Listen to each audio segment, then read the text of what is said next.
পৃথিবীতে এমন একটি গুহা রয়েছে যার ভেতরে আছে বিশাল জঙ্গল, প্রবাহমান নদী, এমনকি নিজস্ব মেঘ আর আবহাওয়া। শুনতে কোনো কল্পবিজ্ঞানের গল্পের মতো লাগলেও কিন্তু এটি বাস্তব। এই গুহাটির নাম সোনদুং কেভ। ভিয়েতনামের এই গুহাটি পৃথিবীর সবচেয়ে বড় গুহা হিসেবে পরিচিত। এটি এতটাই বিশাল যে এর ভেতরে ৪০ তলা ভবন সহজেই দাঁড় করানো যাবে।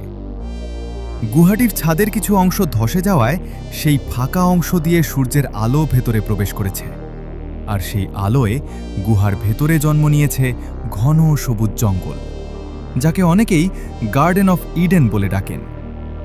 সবচেয়ে অবাক করা বিষয় হল গুহার ভেতর দিয়ে প্রবাহিত হচ্ছে একটি নদী, আর এর বিশাল আকারের কারণে ভেতরের তাপমাত্রা ও বাতাস বাইরের পরিবেশ থেকে আলাদা হয়ে যায়। ফলে এখানে তৈরি হয় নিজস্ব আবহাওয়া, এমনকি কখনো কখনো মেঘও দেখা যায়।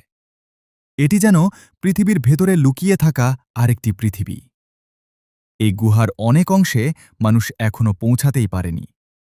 বিজ্ঞানীরা বিশ্বাস করেন এর ভেতরে এখনো এমন অনেক রহস্য লুকিয়ে আছে যা বিশ্বের সামনে আসেনি।